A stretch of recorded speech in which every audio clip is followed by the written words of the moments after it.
Hello everyone, Drodge here. Welcome back to RuneScape video. Now today I'm going to be doing another tour episode, and this tour episode is going to take place in Draynor.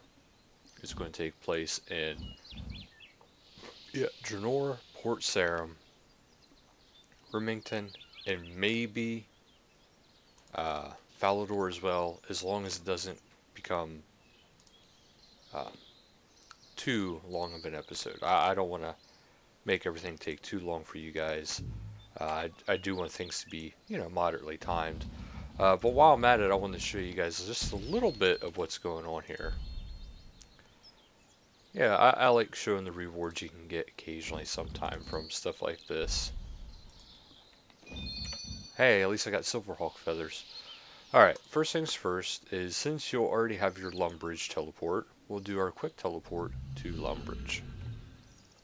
This is assuming you've watched the previous tour episodes. You'll know where all these places are. And please forgive me if the graphics are a little bit wonky. It has been loading better and better as time has been going on, but there's certain things like I think are actually glitched, like right here. Like you're seeing different stories even though it's always removed. It's still kind of showing through, which is kind of neat but kind of a pain. Alright, but now to get to Draynor, Lumbridge, well, for Draynor from Lumbridge, you just want to follow the road north and start heading west. But, the easiest way to do it, especially if you're a new player, is just to head northwest. Now, you may recognize this from a previous video for the mini games. This is the Cabbage Face Punch Bonanza, which has some, pretty decent rewards. Mainly the seed aside there. But continue on because there's nothing really much else there other than the Spirit Gem bag, which is in the Thaler system and not anything else. So if we keep heading west, you'll see Draynor already. But key points of Draynor, that's what I want to go for, is the key points. First up is the lodestone that's right here as soon as you get to the town if you follow the road. Otherwise, a little bit north is Death's Hourglass. Now you might recognize this if you have played and you have died. You'll actually appear here before Death himself. And this is a way to reclaim your items, but also, most importantly, you can actually get a special Slayer assignment here, which will assign you boss fights. Now you can change the settings through here. You can keep asking for different assignments. The first reassignment, he won't give you a penalty, but then after you start saying no multiple times, he'll start making it, deducting the amount of experience, deducting the amount of points you get, etc., etc. And right there, Bars Brothers, that's a very easy one, so I'll just keep that. Probably won't actually do it, but I wanted to show you guys a little bit about that system. But there are some pretty good rewards there, so I do recommend doing it, and it's in its own nice little area. Now up further north from that, if you can see it in the distance, is actually the Draynor Mansion. Not really too useful unless you're doing it for a quest. That's why I'm not going to really have that as a highlight, because you will be going to that area regardless. I do like the snow effect they have going on. I think that's a big part as to why this area looks really cool like this. I don't like how it's just above the trees only though, but it looks really cool. That's probably why the graphics have been running a little hard lately. But alright, if you go to the south here, this is actually where the divination starts, is right here. You'll see these little wisps floating around, they're called the Pale Wisp. If you're level 1, if you can't get to the second tier yet, that's where you'll be starting. There's also an Elder Tree right near the Wizard's Tower, and the Wizard's Tower has a few different things you can do, including the Rune Crafting Guild. Otherwise, there's just a bank right here. There's a few fishing plots, but it's not the best area. But there is a few here, and For some people, they might be useful because I mean you do have your net and your bait, but most people will actually use Catherby. This could be something temporary until you're actually able to get to Catherby, but remember there is that safe way around getting to Catherby. Okay, otherwise, a big thing right here is actually Diango. You can redeem codes through him, trade with him. He has his own little shop, but you can also recover items too from different promotions throughout the game now.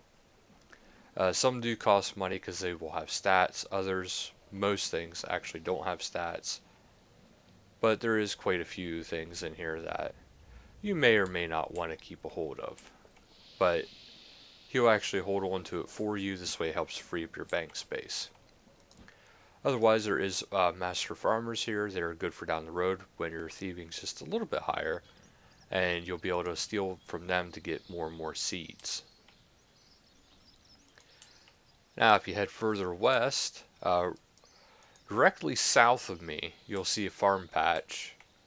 Right by those trees, right by the willow trees and that oak tree. There's a spirit tree patch, which is actually extremely useful. Maybe for some people. I personally wouldn't use it, but it is there. Otherwise, there's not a whole lot going on for Fort Sarim. I mean, there is a lot of stuff here, yes, but it's mostly the docks, which you got the Quartermaster Gully, which if you completed the Arc mini quest beforehand, you can use that to get there.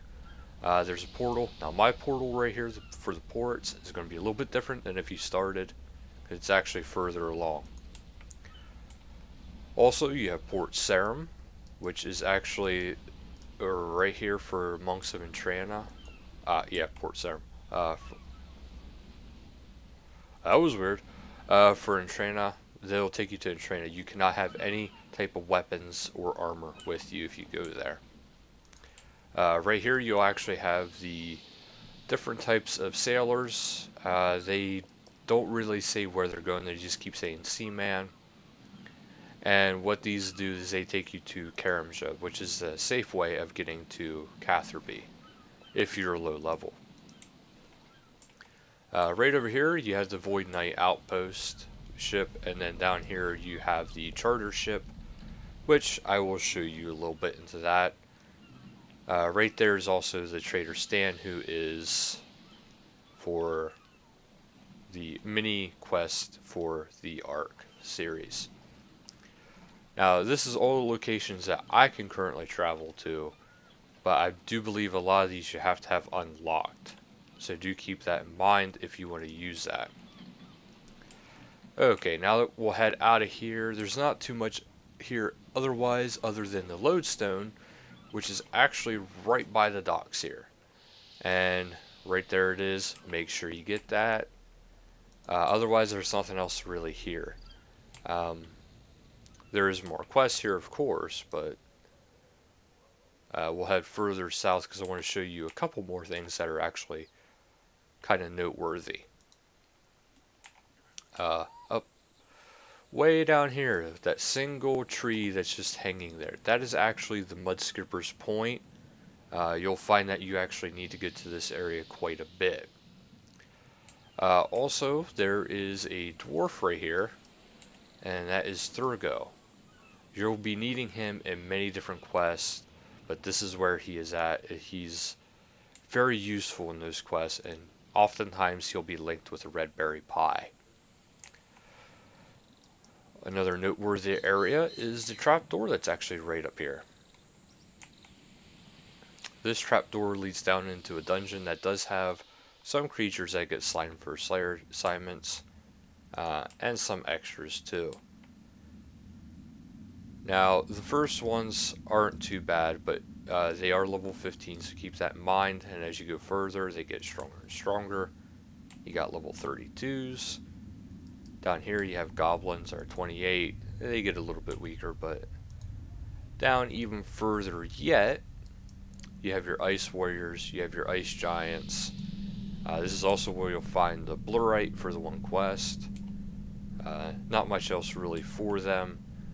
But on the other side of this cave is actually the skeletal wyverns, which are incredibly strong, but they do require a Slayer assignment.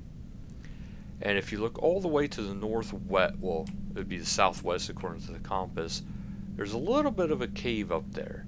And if you can see, there's a rope leading down. That is where the living wyverns live. So if you do not have the appropriate Slayer level to go down there, which I believe is level 96, do not attempt it. They will kill you quite quickly. They're very powerful and they have a lot of mechanics to them. So it's a good idea to get yourself high level combat before you go down there. They actually present a problem for me, even, on my main account here, fighting against them. Although I can't say much because I don't have the best gear for it. But you have to deal with fire, poison, cold, and their damage. So yeah, you gotta be pretty on the ball with the mechanics for that area. Looks like my internet might be bugging out. So I might just call this an episode here. Because there actually was a good... Oh, there we go. I know there was a good deal of information already being presented just within those couple areas. And I don't want to have too much stuff per episode. So I think what I'll do is I'll have roommating, crafting guild, and file door in the next episode. Because I don't want to have this episode going on too long. This way it's just small little segments in case you guys need certain areas. So that'll do it for this episode. So thank you guys so much for watching. Until next time, later guys.